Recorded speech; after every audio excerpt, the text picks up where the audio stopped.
we this go. thing set up somewhat. Oh wait, I have to move it closer to my position. I was gonna be like face, but then I realized I don't really have a You don't have tripod. a face? I don't have a tripod holding this thing up. It's literally on a box. I'm taking a picture of this. It's okay. I'll take a picture of mine as well. Look at my very professional setup. This is just what happens when we have no budget. Is that really any better when you... Oh my god. The way I am set up right now is ridiculous, actually. You know what? This should be the supplementary material for when you tweet this episode out. I do actually, I think I do have to edit the Scooby-Doo one last time. I swear, Oh my it's the God. last time. One last time. Cursed. I know, I'm sorry, but whenever someone says one last time, the brain that listened to Hamilton for a majority of my high school years. Honestly, the words "one last time" only evoke Ariana Grande to me.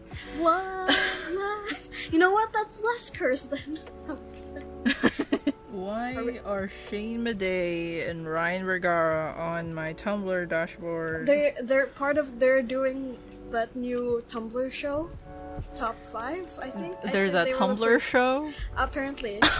There's they're the first episode, which I gotta say, I will be watching because I do love Shane Madej and Oh Ryan my Vergara. goodness. I really like their YouTube content. I'm not gonna apologize.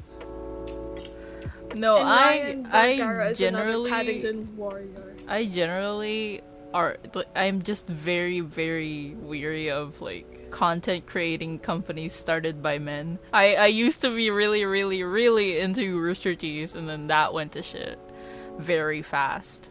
The other night I went and looked up some stuff because one of their longtime employees, Kaden, she's doing voice acting right now. I know she's done like a bunch of like extra voices for Genshin too, which surprised me. Then she came out with like a whole like call out post about how it was really shitty while she was still working in there. Oh, damn, And then I went down the rabbit hole, and apparently one of the core members of this, I guess, the game sub part of their company, which I religiously watched like their Minecraft YouTube content way back then. Oh my god, you watched Minecraft YouTube content? Yeah, they also had like okay. GTA stuff. It was really fun stuff, and then apparently one of their core members got filed for like Oh god. you know Yeah. the usual stuff you find out about like content creators online. Jesus fucking Christ. It's Just be normal. him Is it and so hard to Craig. be normal? I have no idea like what it is with like men online. Is it so hard to be normal about? Well, I don't know. It's the same shit with really Adam like Levine. Watcher. Oh yeah, your Instagram stuff. Yeah. I do really like Watcher because it was started by a mostly Asian group of people. Yeah. And I'm like, huh, that's nice. That's why when people like come out saying really, really nice stuff about like Try Guys and like The Watcher and what's the other one? I'm struggling to remember what this person's name is. Brian something. I don't remember. It's the guy who made that like that playcast that you and Taz are really into. Oh, are you talking about Brennan Lee Mulligan? Yeah. Listen, I don't know my white men. I don't know them. All right, they're micro celebrities. I was like, I don't know. I was like, it's not Bertie Gilbert. Brennan Lee Mulligan. Yes. I will say, when you monologue, you and Brennan have the same energy. What? What? I'm not gonna explain. I'm just gonna leave that out there. Okay. I do like Dimension Someone 20 out there because has to explain to me. I do really like Dimension 20 because they actually have people of color and queer people play in their campaigns. The bar is on the floor. No, because like I remember goodness. when I first wanted to get into D&D, the only popular show at the time was Critical Role and The Adventure Zone, and I was like, this is not hitting for me. This is really boring. Everyone is white. I don't see any other perspectives. And they would only have like guests of color, but they wouldn't be there for the main campaign. And then Taz started watching Dimension 20, and I was like, oh, there are actual people of color in a D&D game? On a mainstream, not that there weren't, but like on a mainstream D&D platform. And I was like, damn, okay. And then they actually had good writing, and it was fun and accessible for anyone who hadn't like gone into a deep dive for D&D. And I was like, okay, I'm subscribing, okay. You see, it's those companies. When people say nice things about those companies, I'm just like, yeah, okay. But I'm just very wary, specifically of the people who are like, That's fair. like That's fair. so very perpetually online, who I know will like have severe breakdowns when someone does something in those companies. Oh no. So God. swear to God. I don't know. I guess the only content creator that I'm attached to in that way might be Dan and Phil, and I'm sorry, that's just in my brain forever. I literally from the age of 10, I was watching their stuff. I don't know. There's something about them that scratches the itch in my brain, and I can't help it. But it's fine because I have other friends who went on to like Dream, so I'm not the good worst. Lord. Okay.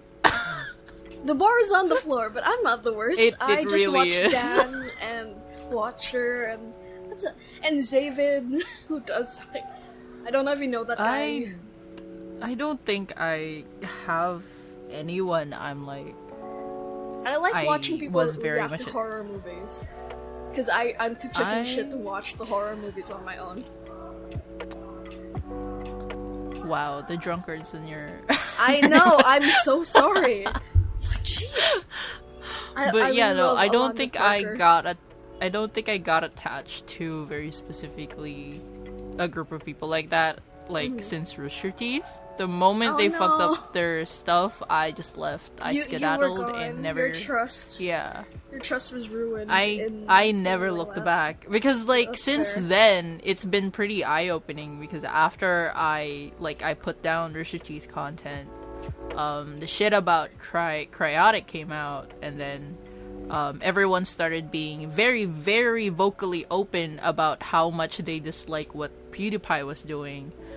And then there was like Markiplier like defending that. So it just like went downhill from there. Everyone who was famous on YouTube who I could maybe somewhat attach myself into got in some real stupid shit. So I was just like, nah, walking away from that. So now when people are that's very, very fair. yeah, and it's resurfacing too with like the fact that we're all in pandemic mode, and you know, like all we have is like whatever entertainment we can get our hands on. So the fact that it hit very personally to people when that guy from Try Guys like did that, you know, I was just like, guys, parasocial relationships are a scam. I think We it need was to less. stop this. I think it was less the parasocial relationships. It's just the audacity of Ned from the Try Guys to cheat on his wife when his whole like thing on the internet was that he loves he loves his loved the wife. And it's just like, damn, dude, how much of a grade A dickwad do you have to be? You're monetizing your whole thing, You monetize and then your you whole- fuck it up anyway. Yeah, and also just I did read and hear about like all the other Try Guys, and one of my because Eugene is technically my quote-unquote favorite. I mean, I like him the most, and I really like Zach. And Zach has a chronic illness, and he was talking on in a video about how like the thing really took a toll on his health because of the stress. And I was like, this dickwad didn't even consider the well-being of his friends. What kind of asshole does that? Like, I was like, damn. And you're not even hot. You're just some guy. No, it's rarely. It's rarely the hot ones that do that. It's the ones that get virtually somewhat famous. It's the micro celebrity getting to their heads, and then them using that micro celebrity hood to just pick up chicks, usually teens too. So. Yeah, that's the common thread, because the guy that got filed a lawsuit on Rooster Teeth. Oh no, really? He was married. Oh, he had kids. Christ. And then like news came out, like one by one, every single fan that he picked up and like had sex with just came out of the woodworks and was like, no, yeah. He messaged me on Instagram, on Snapchat. Jesus Christ. Yeah. So, it's the fame getting to their heads, usually. That's the downfall. Yeah, jeez. I don't know. I was never really heavily involved with gaming YouTubers in general. It just wasn't my thing. I really just, for a lot of years, I just watch a lot of them and just react videos and video essays, and that's generally where I stay. So all like the bigger content creators, I don't see much of these days, unless there's a scandal, and I'm like, oh, okay. The one content creator I was there for lifestyle stuff was Ash Hardell, if you know her, if you know them. Sounds familiar. Yeah, they did a whole lot of like queer education stuff on YouTube, but this was like at the time of like what, Gamergate.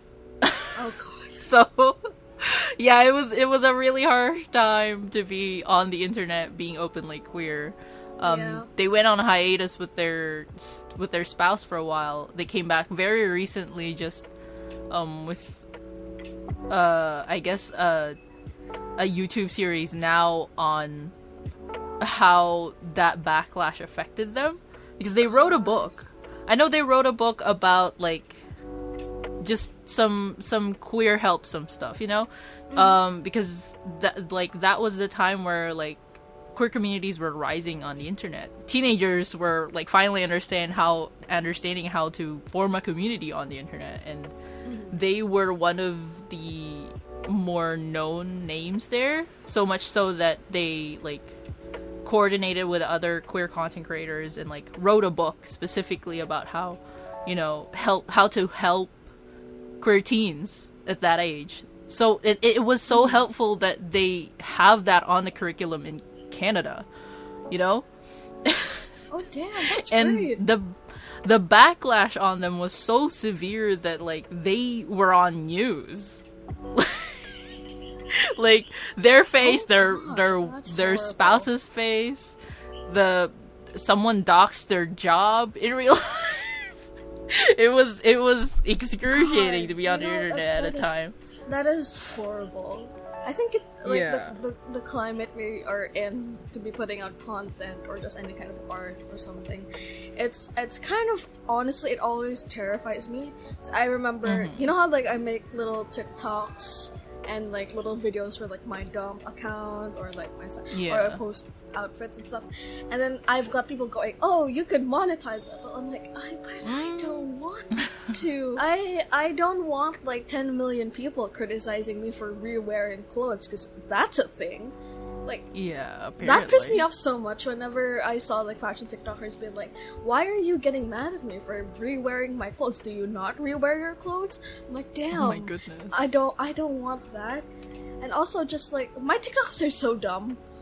They're incredibly dumb personal jokes, usually about myself, that only my friends should see. And I think it's a lot healthier than trying to like put out a TikTok that may or may not get you like eviscerated on the internet. My sister has this like weird perception, specifically because she's really, really, really into VTubers these days, which streaming is a very toxic community. I'm not gonna lie. Yeah. It's just like a lot of it is a more severe version of what they're doing on TikTok of just like, you know, like commodifying a lot of their time in their lives to an audience that has a lot of control over them. Because that's their like main income source sometimes. Yeah, I have friends who stream and I know you stream. I have friends who stream and I know how freaking hard it is. Like whenever I see how much they set up, like you've got the intro cards, the we'll be back in 5 minutes cards, and then you have to be entertaining while you're gaming. Like, oh god. Yeah. Like, and then people will be like, "Oh, you're just streaming online. It's such an easy." Shut up. Shut the fuck up. So much goes into it, man. And then like they have to be entertaining and like somewhat authentic just to please the audience. And sometimes they fuck up, you know? They're people. Yeah. But like, you know, yeah. They still have to have that mentality of this could get taken out of context and brought elsewhere, and it could it could somewhat turn into something that could terminally just like it will eviscerate you, and then you'll just be erased from the internet forever. It's terrifying. The internet sometimes feels like a pool of piranhas. Piranhas? Yeah. I said that weird. This is our warm up. This is our warm up podcast. This we can put this out. Nothing to do with the topic for today. No, this is our warm up. Okay. Just to see if we can do it, because I have been like doing homework all day. That's very, very fair. Yesterday, because I was like, let me do my thesis, and then it was so warm, I ended up falling asleep, and my sister woke me up, and then I couldn't fall back asleep, and then I was like, I don't want to write my thesis, I'm really sleepy, so I ended up writing it at like 1 in the morning. I was like typing away, analyzing for my RRL, and then I woke up the next day and I was like, what did I write? Sometimes decisions are made. I'm like, the study mainly talks about the main idea. I'm like, yes, Gab, it mainly talks about the main idea. It sure does. It's a first draft. Let it be.